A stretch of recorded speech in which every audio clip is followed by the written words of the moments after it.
Hi, guys, and welcome to this week's episode of Never Not Having Fun. I'm your host, Sydney. No, we're never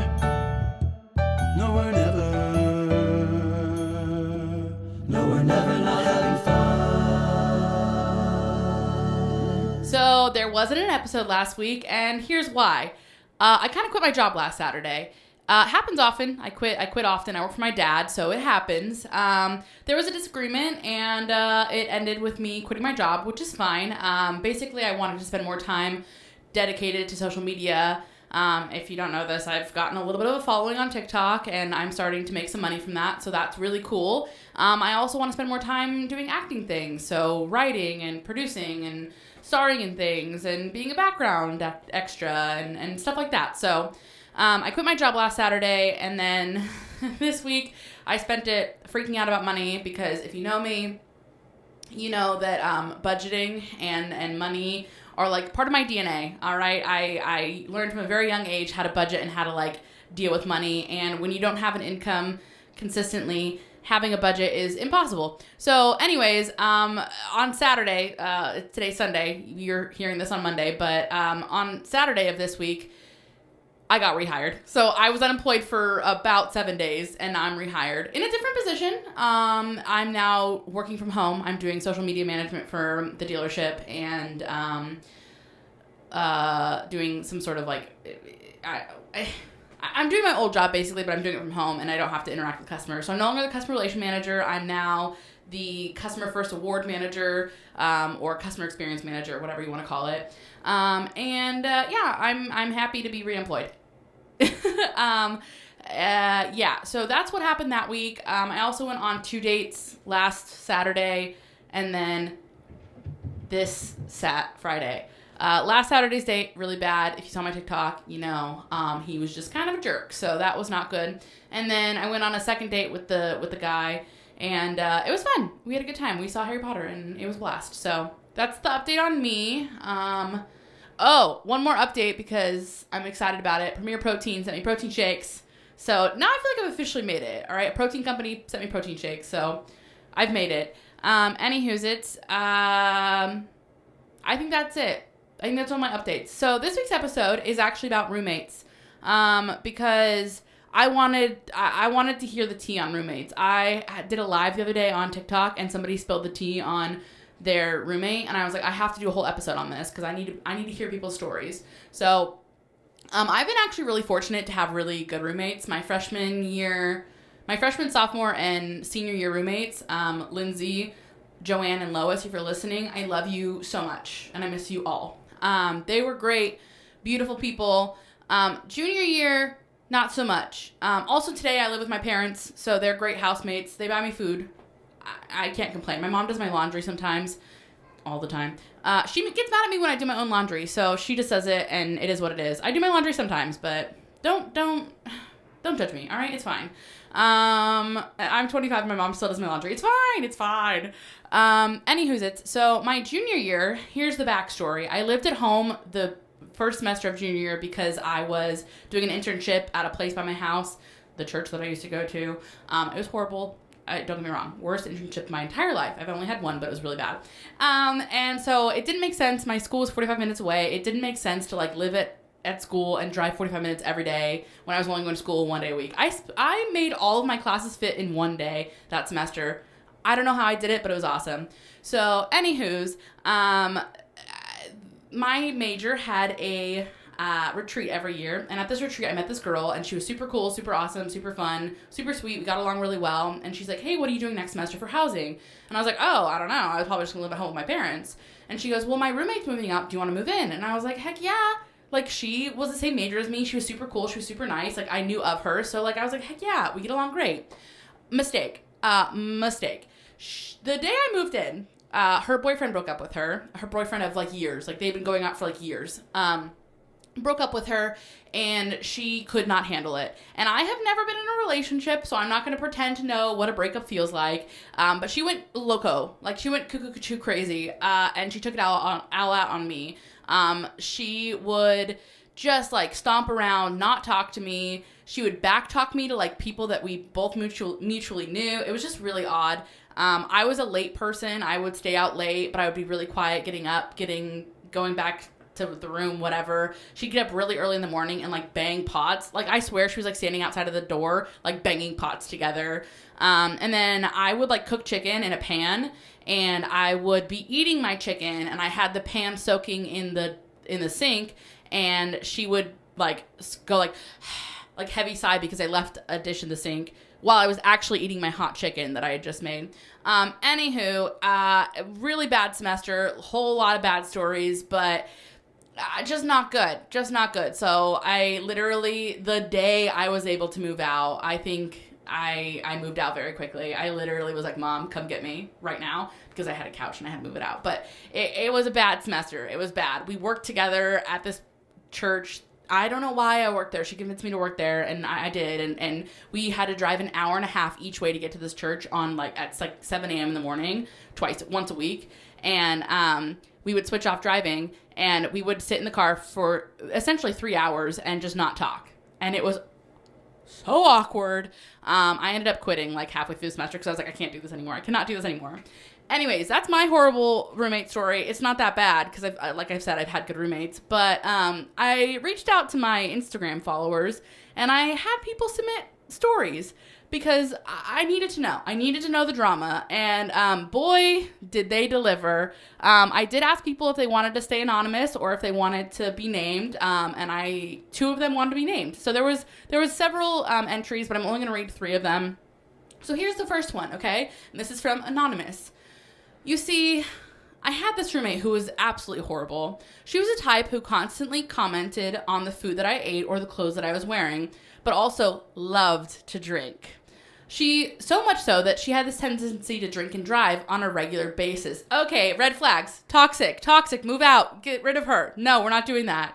That is bad and illegal and dangerous. I told her regularly that she was going to end up killing herself or someone else doing this, and that Uber was easily accessible, and even offered to pick her up. Great roommate. You were so kind to her. She did not deserve you. Towards the end of my time living there, she went on a real binge weekend and ended up getting a DWI. I thought they were called DUIs. Is it driving while under? Oh, it's driving under the influence or driving while intoxicated. Are those different things? I don't know. I'll have to look it up. While out with friends. I had no idea till I woke up at 7 a.m. with 10 missed calls from a number I didn't have saved. It was one of the people that she was out with the night before. The friends had already started on the bail process and getting the car back from the impound. But somehow, when she got released, she was livid at the fact that I didn't come pay her bail and pick her up. Hold on, wait a minute. As her roommate, it is not your responsibility to pay her bail. First of all, if somebody asked me to pay their bail, I'd be like, oh, how do I do that? I don't know how to do that. I don't know how to do that. Second of all, how do you have money as like a college student to pay bail? I didn't. Call her parents. Have her parents do that. Anyways, back to the story. The same friend ended up over at a party every weekend after that. Oh my gosh. One night at 3 a.m., it sounded like someone was breaking into the house, and then I heard screaming. I went downstairs to check it out, and it was just the roommate and these friends drunk yet again. Oh my gosh. I went back to my room and notified the local police of a loud party and potential drunk drivers. 3 of them ended up getting tickets. Petty? Maybe. But that stuff is dangerous. Okay, that is the perfect opportunity to be petty, ma'am. Like, literally, I'm a petty Betty, all right? I'm a petty person, and I would have done the same thing. So good for you for doing that, because hopefully she learned a lesson and does not drive drunk anymore, because that is seriously dangerous, illegal, and rude. I was trying to think of a word that's bigger than rude, but I can't. Inconsiderate? I don't know. Okay, also I'm dyslexic. I forgot to say that. I'm dyslexic, so I'm reading stories and I can't read very well, so don't judge me. Okay, this next story. This is a good one. Okay, this is from Maddie. My roommate literally stole my car. Oh, fun fact. Interrupting the story real quick. My freshman year suite mate, so I lived in a dorm that had like a bathroom connecting 2 rooms. It was like called the Jack and Jill. And my suite mate, who shall not be named, pretended to have a brain tumor for a whole semester. And she didn't have a car because she was from somewhere other than California. And she asked me to borrow my car, because I was the only one of our 3 roommates. There's 4 of us. I was the only one of us that had a car. And I was like, well, she has a brain tumor. I can't say no to her. Like, she has to go to doctor's appointments. So one day she asked to borrow my car for a doctor appointment. And I was like, sure. Like, yeah. Like, when do you think you're going to be back? And she goes, oh, I'll probably be back in like 2 hours. I'm getting an MRI. And I was like, okay, cool. Sorry that you're getting an MRI. And I didn't see my car for 24 hours. And when she brought it back, she handed me the keys and she goes, sorry, I ended up getting admitted to the hospital. And I was like, that's weird. You think you would have texted me because, like, you have my number. It was a good thing I didn't really need the car at the time, but I got back in the car, and in the back seat, there were alcohol bottles. I don't really think when you're admitted to the hospital, you're allowed to have alcohol bottles, and I don't know. I still don't know to this day what she was doing. It did come out that she did not have a brain tumor, and I let her borrow my car several times after that. Why? I don't know, because I can't say no to people. But yeah, also, just a side note, alcohol was not allowed at my school. We literally signed a contract saying we're not going to drink alcohol. And also, she was underage. So, red flags all over. Anyways, back to the story. Here's a little backstory. My roommate, 22, who is also my boyfriend, 25's little brother, moved in with us because his friends kicked him out for being a horrible roommate. Red flag number 1, I ignored. Ma'am, don't ignore those red flags. One day on his way home from a part-time job at a donut shop, working barely 20 hours a week, shade, I see it, he got into an accident, his fault. He said, and I quote, I didn't want to hurt my baby's brakes, referring to his truck, for some punk driving a BMW. Apparently, the young kid in the BMW brake checked him, and my roommate just rammed his truck into him and totaled this poor kid's girlfriend's car. When he came back to my house and told me all of this, he bragged about how he could drive his truck to Taco Bell to get food and the kid had to walk home. Why are you bragging about going to Taco Bell? Like, that's not a flex. Also, bragging about a car accident, not a flex, my dude. Not a flex, my dude. Oh my gosh. He demanded, not asked, to use my boyfriend's motorcycle the following day for work. Mind you, he did not have a motorcycle's license. My pushover boyfriend said whatever. Oh, not the pushover boyfriend. The following morning, I heard my boyfriend's phone ding really early, and I asked, who is it? And he said, my brother. He took your car to work. In all capital letters. First of all, he took my car without asking. Second of all, he texted my boyfriend instead of me, the actual owner of the car. The text said, couldn't get the bike to start, took Maddie's car. Like, what the actual F word? I would die. Literally, the audacity of this 22-year-old to just take your car. Long story short, that isn't even the worst of the crap I dealt with when he lived here, but we ended up kicking him out after 8 months of pure hell of him screaming at me, abusing my animals, and breaking things of ours. Won't be surprised if he doesn't come to the wedding. I won't be mad, though. He abused your animals and you let him live there? Oh, no, no, no, no.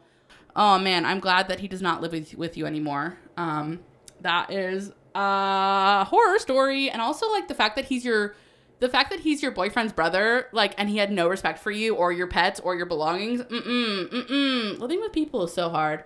I never want to do it ever again. Like, I'll live with my parents, and then eventually when I can afford my own house, I'm moving out. This next story is from AJ. Freshman year of college, I made friends with a girl, and we both hated our roommates, so we decided to move in together. All was well for about a month, and then she flipped out because her best friend from high school got a girlfriend. Disclaimer, he also went to the same small college as us.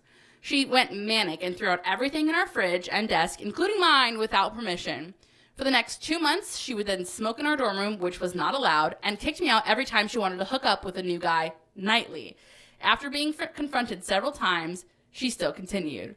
Then one night, she came home drunk, on the verge of alcohol poisoning. She was crying and throwing up everywhere. I tried to take care of her, but she just kept screaming horrible things at me, so I left. I come back the next day and found out she was so drunk that she peed in the middle of the floor and didn't clean it up. Ew. Our entire room smelled horrible. Yeah, I bet it did. I ended up getting the RA to come check out the room and moved out that day. Thank the Lord you moved out. Oh my gosh. Fast forward to senior year, the boy she was obsessed with, and I ended up dating because I truly loved him. We're getting married this October. Ex-roommate and I have never talked again. Oh my gosh. Can we say petty? Maybe that's not even petty. I don't even know what that is, but that is so funny.